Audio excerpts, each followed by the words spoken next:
Hello everyone, this is Sudi Burnett. I am so glad to have you guys on my YouTube channel. I have decided that every week I am going to post a video on my website called Truth Telling.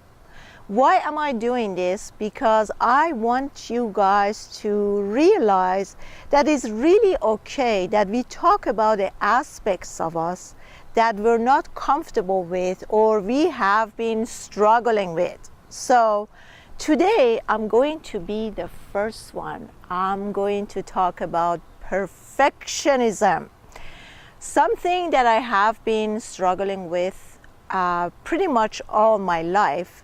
And when I was searching, when I was working on my emotional aspects and I was going back, I kind of sat down as an outsider and watched this movie.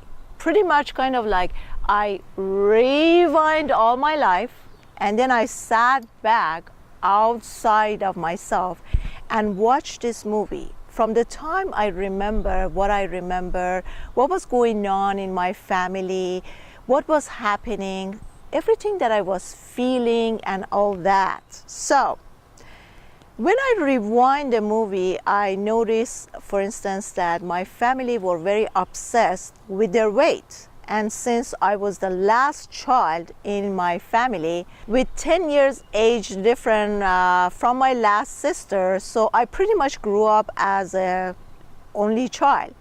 And I remember that all the time in our house everybody was talking about what to eat, and I'm doing this diet, and now I'm on another diet. And you know, as children, we are just like a sponge, so I was grabbing all this stuff. My mother was a beautiful woman. She had so much grace. I have to tell you that having and raising a child like me, I was a tomboy and did all the crazy thing.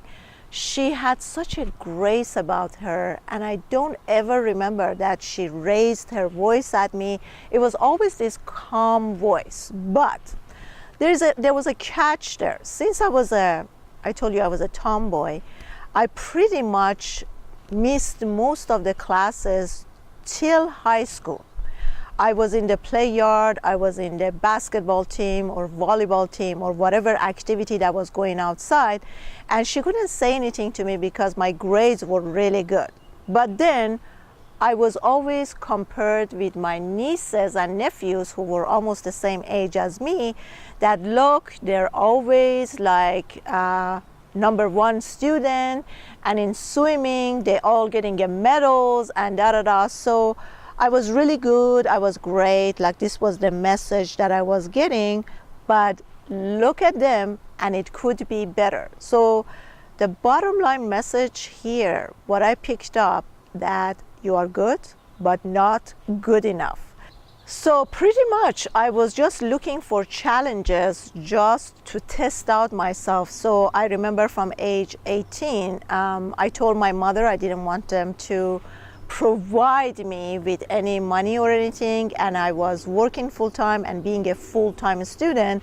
Not only that, I was getting really great grades through college.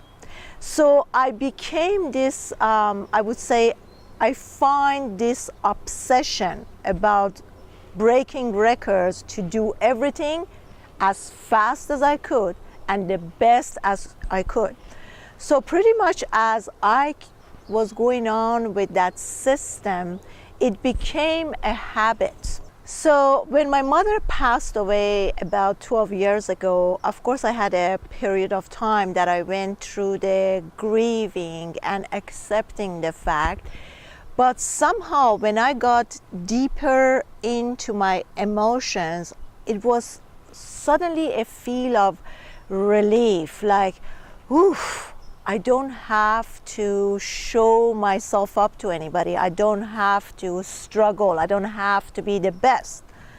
But then I realized something else, that although there wasn't that someone that I had to show that I was the best and I can do it all, but that behavior for such a long time already became a part of me. And now it was extremely difficult to let go of that. So later on, when I started working, I always had problem, and I'm going back, I'm still having problem with everyone that I work with. So pretty much a perfectionist living a very hard life, because not only you are doing the best, you are extremely hard on yourself. So I accept the fact that I'm a perfectionist and my expectations is very high and I'm very hard on myself. But I can deal with that for myself. The minute I start working with someone else, now that expectations is still there. And since as human we cannot control other people, then we're going to start having problems.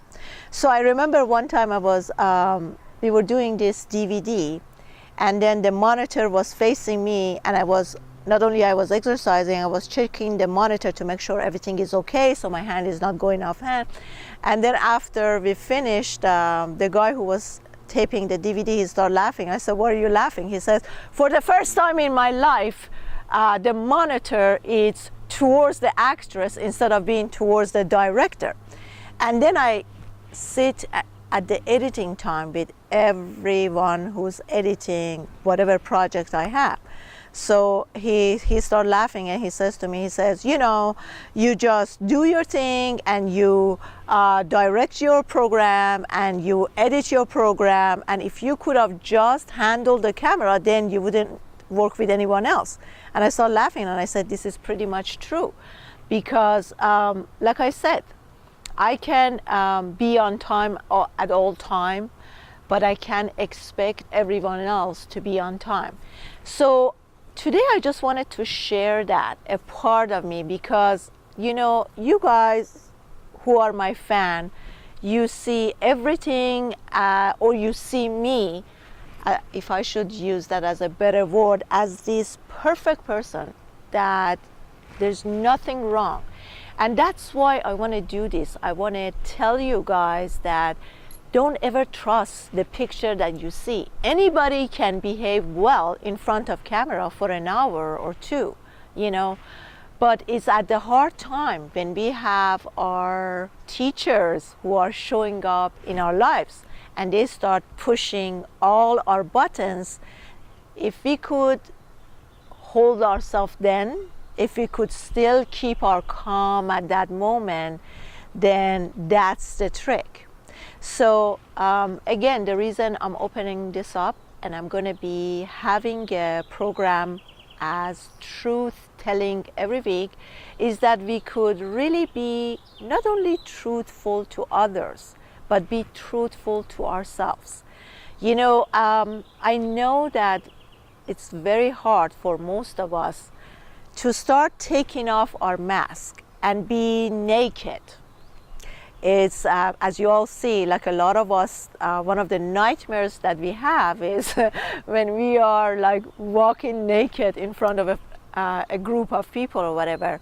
So actually that dream, when we dream that we're naked in front of other people, is when it's like the universe kind of communicating with us and is just saying it's okay to be naked. It's okay to be you. It's people can accept you and love you for who you are and just the way you are. And you don't have to change yourself. You don't have to put a mask on just to be someone else. But since we have a major problem with that, so I wanted to open this up. I wanted to let you guys know that it's really okay for us to be us, and to also share about everything that we think is not good about us.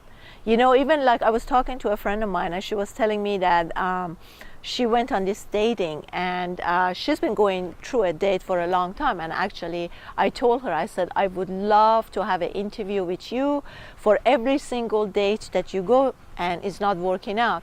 And she was telling me that this last date that she went on, She was doing all the right thing. And I said, what are all the right things? She says, I try to be very mysterious.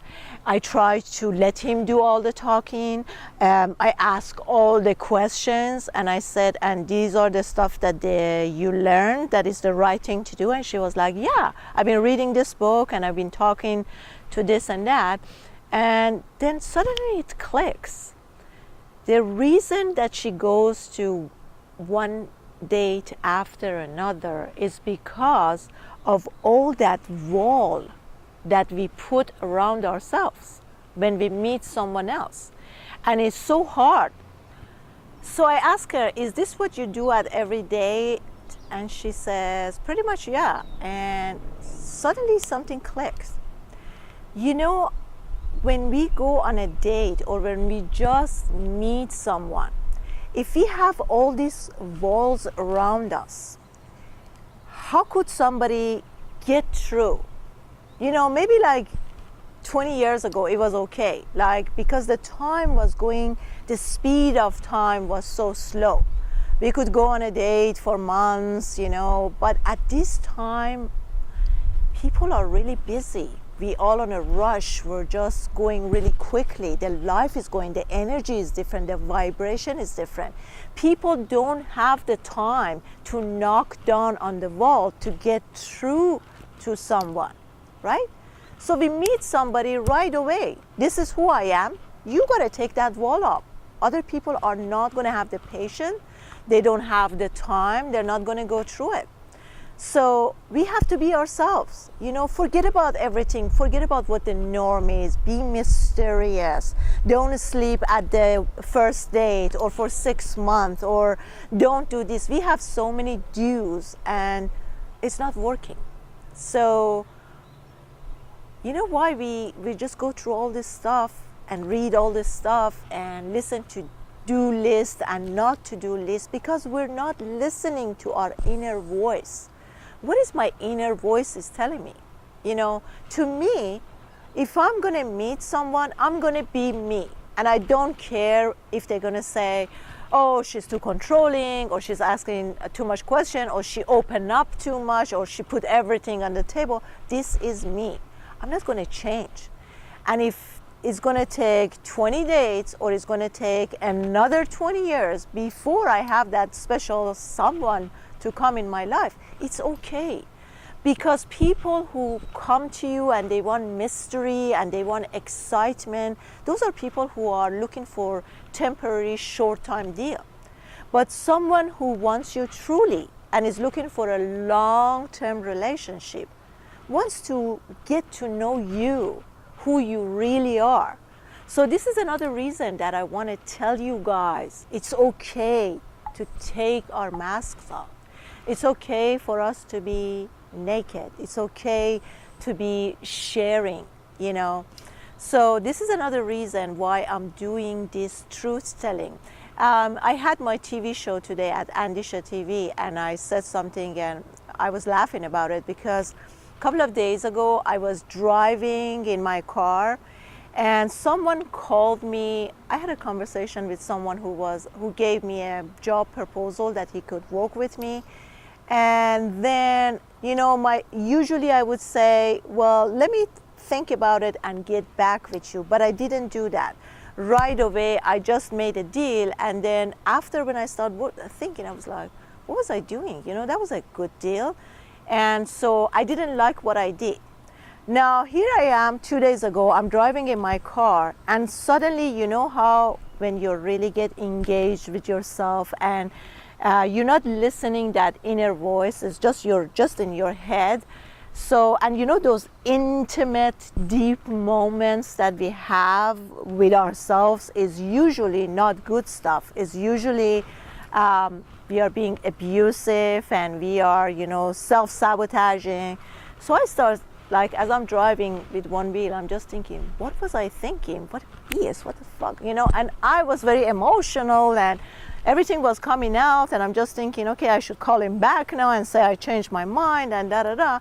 So as I'm going through all these emotions and I'm having this I'm really engaged deeply with my mistakes and whatever I did, Suddenly, at the corner of my eyes, I noticed somebody is just going like this. And I turn around and I noticed this other guy who is driving, he's just laughing at me. So the first thing I wanted to say was to roll down my window and say, I'm on a speakerphone, so I don't look like an idiot, like having a conversation with myself. But then I stopped it. I said, what a F, whatever. So he pointed at me as he was laughing. I started laughing. He said, put your window down. And I put my window down. I said, listen, I had a really intimate conversation with myself. That self-sabotage really kicked in and I was really high. And then he started laughing. He goes, I was doing the same thing. I said, really? He says, yeah. And then he started asking me like, what's your number and stuff? So, I'm not saying this is a kind of thing you could date, but this is like something I'm telling you, that it just started a conversation. I came at the beginning because I thought I might look like an idiot talking about like how I'm having a conversation with myself. But when I was truthful about it, then I believe like every time that we talk the truth, when we live the truth, when we are doing something and saying something that is coming from our heart and we're not in our head, the light, the real light, will manifest itself in our lives. That's why I want to tell you guys to be brave.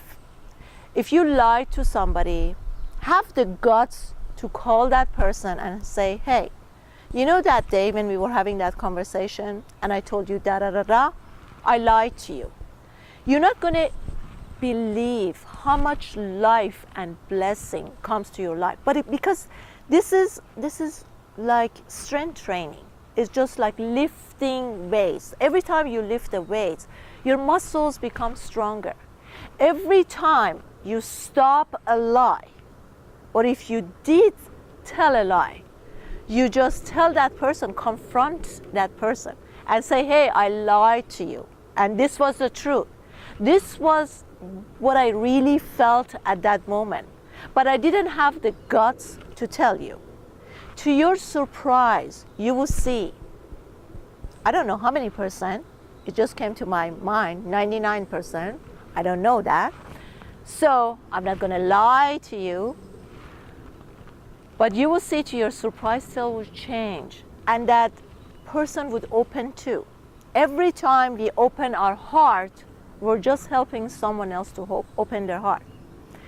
Yesterday I was walking, it was afternoon, it was hot, and I was in my cherry mood because I was sitting in the sun, beautiful, it's a spring, and I love spring. I'm a spring girl. I was born in May, so as I was walking and feeling really good, I was smiling at everyone. So suddenly what got my attention is that this older man, there was an ambulance and they were putting him, trying to get him up the ambulance. And I start smiling at him, but his face was very straight. Something told me to just walk over and say, I'm a healer. Can I work on him for a few minutes? But then, that came from my heart. But then I start to get in my head, and my head was like, what are you doing? You're going to sound like an idiot. Those paramedics, they're going to say, no, thank you, we got to get him up and that stuff. But at that moment, I didn't go with my heart. And later on, I regret it. Because if I listen to my heart, if I listen to that inner voice, at the moment that it tells me something, I should do it. Because if every single morning I get up, I told you guys, my ritual, 5-10 minutes, make the connection, ask, how may I serve? So if this is what I do and this is what I believe, then if something comes to me, a hint or a point, I shouldn't stop thinking that I might look like an idiot. So what? That is my ego talking now. That was my ego that stopped me. That no, don't do that because the paramedic might say no or da da da da. But I kept on walking and I kept on smiling at every single person that I did. I had a conversation. So finally, someone came to me and he says, "You look so cheerful and happy." I said, "Yeah, because I just had a day to myself. I made a connection with the universe. I'm feeling pretty good." And we started having a conversation, and he asked me, he said, "Why aren't other people do the same thing?" I said, "I don't know. I mean, we are so afraid to look each other in the eyes and smile. We are just so afraid to be open. I mean, in the state, I have to say, we're quite good. In LA, people are good. But still here, I see sometimes when you smile, you don't get a smile back. And sometimes I would say I'm walking. I do a lot of walking. Sometimes as I'm walking, I notice that the person who's walking towards me is smiling. And then because I'm not really here, I just come to myself, and then I realize that my face is smiling. Although I'm not aware of it, but my face is smiling, and that smile makes the other person who's coming towards me, although we are strangers to ourselves, which we are, by the way, never strangers. We think we are strangers, but we all know each other.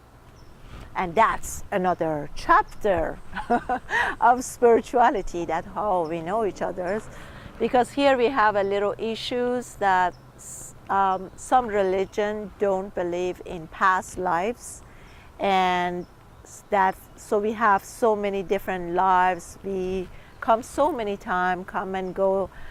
Some people don't believe it, but my belief is that I believe it. Because sometimes, you know, when you see a deja vu, like something happened, it's just like a flash, and you're just like, oh my God, this happened before. And while we're here, I want to tell you a story. I do out-of-body experience. So sometimes I do events. You probably see it on Angels of Light or on Facebook page that I said I'll do healing. And there are a group of healers that sometimes I do events and we get together.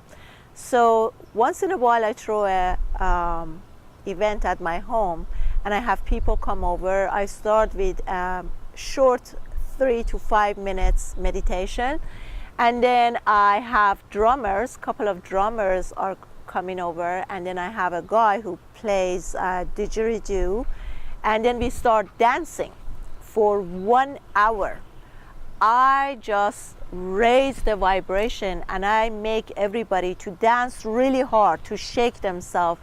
And the purpose of that is that we get out of our head.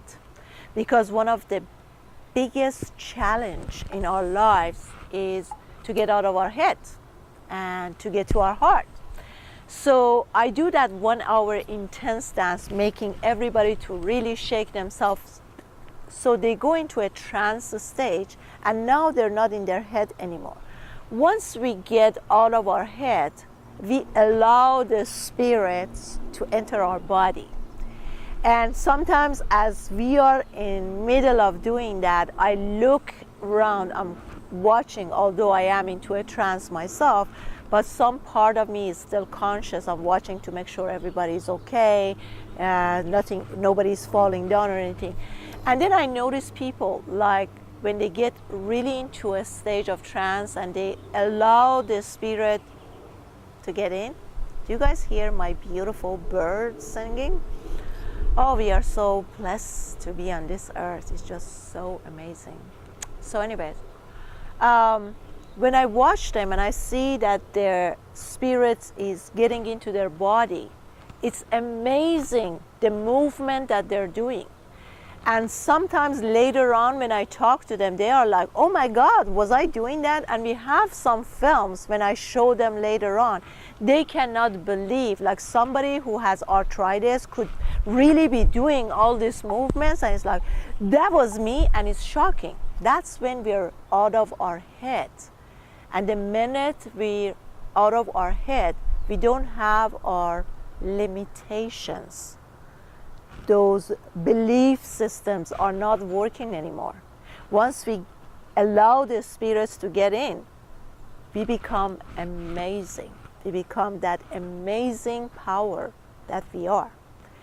So yeah, when I was doing, sometimes when I do an out-of-body experience, pretty much the process is very, I should say, for me, I mean, there are many ways that you could do out-of-body experience, but for me is I start making a connection to the universe.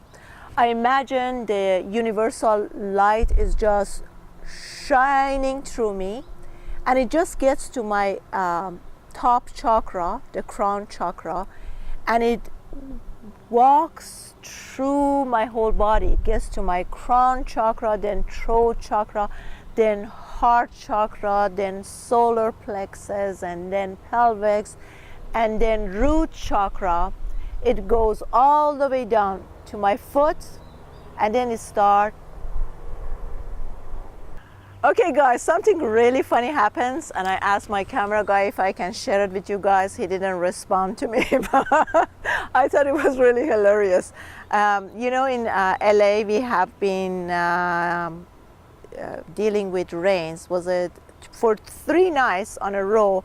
We had rains, and the ground is really wet. So as we putting our chair in, it kind of sinks into the ground. So as I was talking about my chakra, my camera guy, who has his chair right next to me, he just kind of went woo, and he fell down with the camera, and I was laughing. I thought it was really funny. So hopefully he just find a secure place that he's not gonna sink more into the ground. Yeah, so let's get back. I told you guys this because we are into truth telling, right? So I want to share this backstage information with you guys. Okay, so going back, how do we do out-of-body experience? The way I do it is that I make the connection. I imagine that I'm connecting to the universal lights, and the universal lights start shining down through my crown chakra. This is where my spirituality is. Moves down to my 3rd chakra, my intuitions. Move down to my throat chakras, my communication. Moves down to my heart. Of course, we all know my heart is to feel and to love. Moves down to my solar plexus, the yellow underneath our chest. Moves down to our pelvis. That's where all the ego, my wants, everything, my sexuality, all those feelings are being digested. It's orange. And it moves down to my root chakra, which is red. The root chakra is pretty much being a female or male, or balancing, grounding. All of this thing comes from the root chakra, and the root chakra goes all the way down to my foot, and that's where I imagine that my foot is kind of rooting into the ground, my mother. So, and then I feel that all that light's coming back up. So at the beginning, when you do this practice, you do it slowly. You want to feel the light that is shining through your head and everything that is moving down. You do it slowly.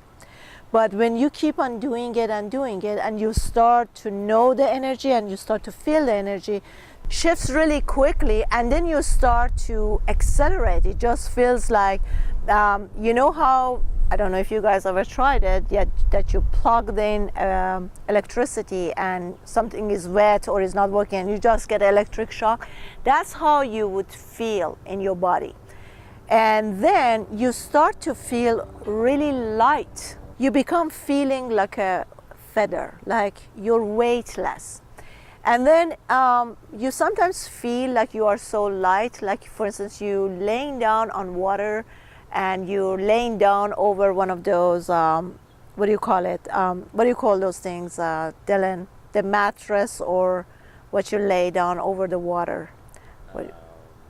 la la la la, we don't remember. So you know what I mean, you know, you go to the pool and you just put that plastic and it keeps hold you up the water, and it just feel like you feel so light, and it just feel like somebody lightly pulling that, and then you start to raise. You feel like your physical body is just moving up.